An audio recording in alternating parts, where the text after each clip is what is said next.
Βρισκόμαστε στο έτος 3019 της Τρίτης Εποχής. Ο βασιλιάς Θέεντεν του Ρόχαν έχει χαθεί στη μάχη των πεδίων του Πελένορ και ο Έμερ ο ανιψιός του έχει οριστεί από τον ίδιο ως διάδοχός του και ως ο νέος βασιλέας του Μάρκ. Σήμερα στους The Homely House αφηγούμαστε τη ζωή του Έμερ μετά τον άρχοντα των δαχτυλιδιών. Μετά από μεγάλο αγώνα την 25η του Μαρτίου το ένα δαχτυλίδι καταστρέφεται και οι ελεύθεροι λαοί βάζουν τέλος στην τυραννία του σκοτεινού άρχοντα Σάουρον.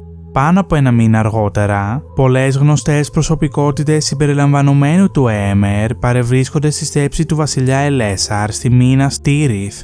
Σύντομα ο Άραγκορν χαιρετάει τον Έμερ και αγκαλιάζονται και ορκίζονται μια αιώνια φιλία μεταξύ τους και μεταξύ της Γκόντορ και του Ρόχαν των βασιλείων τους. Μεταξύ μας δεν μπορεί να γίνει λόγος για ανταλλαγές ούτε για ανταμοιβές γιατί είμαστε αδέλφια. Σε ευτυχισμένη ώρα ο Ερλ κατέβηκε καλπάζοντας από το βορρά και ποτέ καμία συμμαχία λαών δεν έχει υπάρξει πιο ευλογημένη ώστε ποτέ ο ένας δεν έχει αφήσει αβοήθητο τον άλλον, ούτε θα τον αφήσει. Τώρα όπως γνωρίζεις έχουμε ενταφιάσει τον Θέεντεν τον Ξακουστό σε ένα μνήμα στα ιερά των νεκρών και εκεί θα παραμείνει για πάντα ανάμεσα στους βασιλιάδες της Γκόντορ αν το θελήσεις. Ή αν το επιθυμείς θα έρθουμε στο Ρόχαν και θα τον φέρουμε πίσω να αναπαυθεί με το λαό του. Και ο Έμερ απάντησε: από την ημέρα εκείνη που βγήκες μπροστά μου μέσα από το πράσινο γρασίδι στα λιβάδια σε αγάπησα και αυτή η αγάπη ποτέ δεν θα σβήσει. Τώρα όμως πρέπει να φύγω για λίγο για το δικό μου βασίλειο όπου υπάρχουν πολλά που πρέπει να θεραπευτούν και να μπουν σε τάξη. Αλλά όσον αφορά τον Πεσόντα, όταν όλα είναι έτοιμα θα επιστρέψουμε γι' αυτόν. Εδώ όμως ας μείνει να κοιμάται για λίγο. Στις 8 Μαΐου, ο Έμερ με την αδελφή του την Έουιν και τους γιους του Έλροντ φεύγουν καλπάζοντας από τον βόρειο δρόμο προς τη χώρα τους. Λίγους μήνες αργότερα, στις 18 Ιουλίου, ο Έμερ επιστρέφει στη μήνα Στήριθ για να φέρει τον Θέεντεν πίσω προκειμένου να αναπαυθεί στο Ρόχαν. Σε 3 μέρες όπως είχε πει ο βασιλιάς, ο Έμερ του Ρόχαν ήρθε καλπάζοντας στην πόλη και μαζί του ήρθε μία Έρεντ από τους ωραιότερους υπότες του Μάρκ. Τον καλωσόρισαν. Εκεί ο βασιλιάς Έμερ επιτέλους αντιλαμβάνεται την ομορφιά των ξωτικογυναικών που είναι παρούσες, συμπεριλαμβανομένης της αρχόντισσας Γκαλάντριελ και της βασίλισσας Άρουεν. Και όταν κάθισαν όλοι στο τραπέζι στη Μερέθρον, τη μεγάλη αίθουσα των συμποσίων, αντίκρισε την ομορφιά των γυναικών που είδε και γέμισε μεγάλο θαυμασμό. Και πριν πάει να αναπαυθεί, έστειλε και φώναξαν τον Γκίμλι τον Άνω και του είπε: «Γκίμλι, για του Γκλόιν έχεις έτοιμο το τσεκούρι σου?» «Όχι, άρχοντα», είπε ο Γκίμλι, «αλλά μπορώ γρήγορα να το φέρω αν υπάρχει ανάγκη». «Εσύ θα κρίνεις, γιατί υπάρχουν ακόμη ανάμεσά μας ορισμένες απερίσκεπτες κουβέντες σχετικά με την αρχόντισσα στο Χρυσαφένιο δάσος και τώρα την είδα με τα μάτια μου. Λοιπόν, άρχοντα, και τι λες τώρα?» «Αλίμονο, δεν θα πω ότι είναι η ωραιότερη αρχόντισσα που υπάρχει. Τότε πρέπει να πάω για το τσεκούρι μου. Πρώτα όμως θα δώσω μία εξήγηση», είπε ο Έμερ. «Εάν την είχα δει σε διαφορετική συντροφιά, θα είχα πει όλα όσα θα ήθελες να ακούσεις. Τώρα όμως θα βάλω τη βασίλισσα Άρουεν το άστρο του δειλινού πρώτη και είμαι έτοιμος να πολεμήσω από μέρους μου με όποιον μου το αρνηθεί. Να πω να φέρουν το σπαθί μου?» Τότε ο Γκίμλι υποκλήθηκε βαθιά. «Όχι, είσαι συγχωρεμένος από εμένα, άρχοντα. Έχεις διαλέξει το δειλινό, ενώ η δική μου αγάπη είναι δοσμένη στο πρωινό και η καρδιά μου προαισθάνεται ότι αυτό σύντομα θα φύγει για πάντα». Τελικά η ημέρα της αναχώρησης έρχεται και στις 19 Ιουλίου ο βασιλιάς Έμερ πηγαίνει στους τάφους στο Ραθντίνεν με τον βασιλιά Ελέσαρ και φέρνουν τον βασιλιά Θέεντεν. Δίχως βιασύνη, η συνοδεία της κηδείας του βασιλιά Θέεντεν ξεκινάει για το Ρόχαν. Στην τελική, μετά από σχεδόν 20 μέρες ταξίδι, στις 7 Αυγούστου ο Έμερ και οι υπόλοιποι φτάνουν στο Έντορας.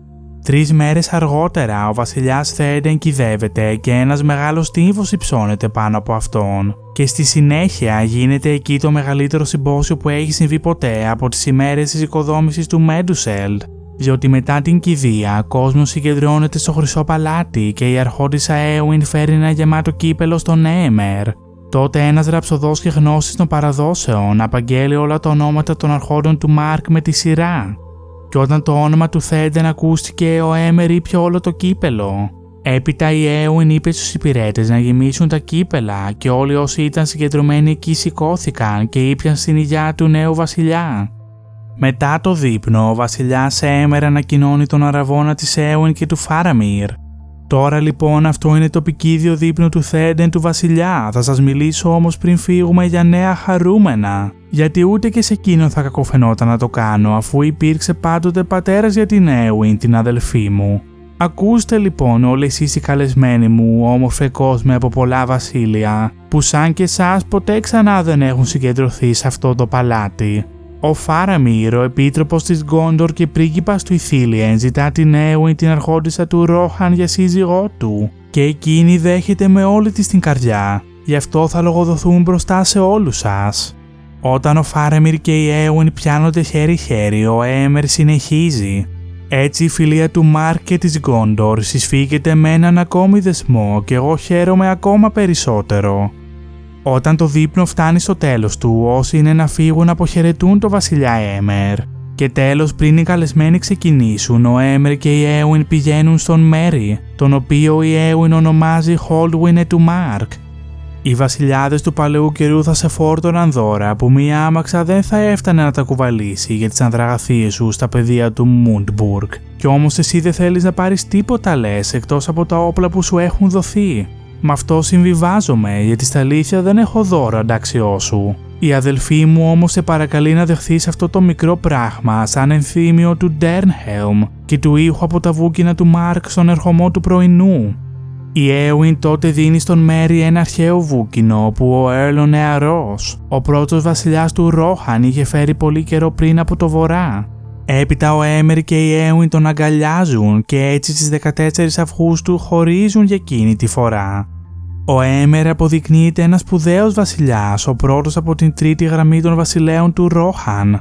Το 3021, το τελευταίο έτος της τρίτης εποχής, παντρεύεται τη Λοθύριελ, την κόρη του πρίγκιπα Ήμραχιλ του Ντολ Άμροθ, με τον οποίο έγινε φίλος στην Γκόντορ κατά τη διάρκεια του πολέμου του Δαχτυλιδιού. Με τη Λοθύριελ, ο Έμερ αποκτά ένα γιο, τον Έλφουινε τον Ωραίο, ο οποίος θα γίνει βασιλιάς του Ρόχαν μετά από εκείνον. Κατά τη διάρκεια της τέταρτης εποχής της Μέσης Γης, στον καιρό του Έμερ το Ρόχαν ευημερεί. Στο Μάρκ οι άνδρες έχουν ειρήνη όσοι την επιθυμούν και ο λαός πληθαίνει και στις κοιλάδες και στις πεδιάδες και τα άλογα τους πολλαπλασιάζονται. Σύμφωνα με το The Peoples of Middle-earth, την εποχή του Έμερ τα σύνορα του Ρόχαν επεκτείνονται ευρέως. Το βασίλειο απλώνεται δυτικά πέρα από το πέρασμα του Ρόχαν, μακριά μέχρι τον Greyflat και τις ακτές της θάλασσας μεταξύ αυτού του ποταμού και του Άιζεν, συμπεριλαμβανομένου του Ντάνλαντ, και βόρεια ακόμη και μέχρι τα σύνορα του Λόριεν. Στις ατέλειωτες ιστορίες μαθαίνουμε ότι ο βασιλιάς αναδιοργανώνει το βασίλειό του και τα παλαιά αξιώματα του δεύτερου και τρίτου στρατάρχη του Ρόχαν αποβάλλονται. Και ο Έρκιμπραντ γίνεται στρατάρχης του Westmark, ενώ ο Έλφχελμ γίνεται στρατάρχης του Eastmark και ο υπολοχαγός του βασιλιά Έμερ. Αυτοί είναι οι τίτλοι που ο Έμερ διατηρεί και κανείς τους δεν είναι ανώτερος από τον άλλον. Ο νέος βασιλιάς διορίζει ειδικά κάποιον στο αξίωμα του αντιβασιλέα, το οποίο θα λειτουργεί σε καιρό πολέμου. Ο κάτοχος του είτε διοικεί το βασίλειο κατά την απουσία του βασιλιά με το στρατό, είτε αναλαμβάνει τη διοίκηση στο πεδίο της μάχης, εάν για οποιονδήποτε λόγο ο βασιλιάς παραμείνει κατοίκον. Εκείνη την εποχή ο βασιλιάς Ελέσαρ ανανεώνει στον Έμερ το δώρο του Κύριον και ο Έμερ, ο 18ος απόγονος από τον ίδιο τον Ερλ, δίνει ξανά τον όρκο του Ερλ σε εκείνο το ίδιο μέρος όπου είχε δοθεί αιώνες πριν, επάνω στον λόφο του Χαλιφίριεν, μπροστά στον τάφο του Ελέντιλ, και συχνά ο βασιλιάς Έμερ τον εκπληρώνει. Γιατί παρόλο που ο Σάουρον είχε χαθεί, τα μίση και τα κακά που είχε σφύρει δεν είχαν σβήσει και ο βασιλέας της Δύσης είχε πολλούς εχθρούς να υποτάξει πριν το λευκό δέντρο μπορέσει να μεγαλώσει ειρηνικά. Και όποτε ο βασιλιάς Ελέσαρ πήγαινε στον πόλεμο, ο βασιλιάς Έμερ πήγαινε μαζί του. Και πέρα από τη θάλασσα του Ρουν και στις μακρινές πεδιάδες του νότου ακούστηκε η βροντή του ιππικού του Μάρκ και το λευκό άλογο πάνω στο πράσινο ανέμισε σε πολλούς ανέμους ώσπου ο Έμερ να γεράσει. Η ειρήνη και η ευημερία του βασιλείου του Ρόχαν κατά τη μακρόχρονη βασιλεία του Έμερ είναι τέτοια που ο ίδιος γίνεται γνωστός ως Έμερ Έντικ, ο ευλογημένος. Ο βασιλιάς του Ρόχαν διατηρεί τη φιλία του με τον Μέρι Μπράντιμπακ και το 11ο έτος της 4ης εποχής, όταν ο Χόμπιτ γίνεται αφέντης του Μπάκλαντ, ο βασιλιάς Έμερ του στέλνει πλούσια δώρα, όπως επίσης και η αδελφή του, η αρχόντισσα Έουιν του Ηθίλιεν. Πολλές δεκαετίες περνούν και την άνοιξη του 63ου έτους της 4ης εποχής, ο βασιλιάς Έμερ στέλνει ένα μήνυμα στο Μπάκλαντ ότι επιθυμεί να δει τον αφέντη Χόλτουιν για άλλη μια φορά. Ο Μέρι αναχωρεί από το Σάιρ με τον Πίπιν και επισκέπτονται το βασιλιά στο Έντορας. Οι δύο Χόμπιτς παραμένουν με το βασιλιά Έμερ μέχρι το φθινόπωρο του ίδιου έτους. Τότε ο ένδοξος βασιλέας του Ρίντερμαρκ τελικά πεθαίνει με τον Μέρι στο πλευρό του. Όντας νέος όταν διαδέχθηκε το θείο του, το βασιλιά Θέρντεν, πριν από πολύ καιρό, ο Έμερ κυβέρνησε το βασίλειό του για 65 χρόνια και εκτός από αυτήν του τρίτου βασιλιά, του Άλντορ του Γυρεού, η βασιλεία του διήρκεσε περισσότερο από ότι όλων των βασιλέων του Ρόχαν πριν από αυτόν. Σας ευχαριστούμε που παρακολουθήσατε το βίντεο. Θα τα πούμε στο επόμενο, στους The Homely House. Να Μάριε!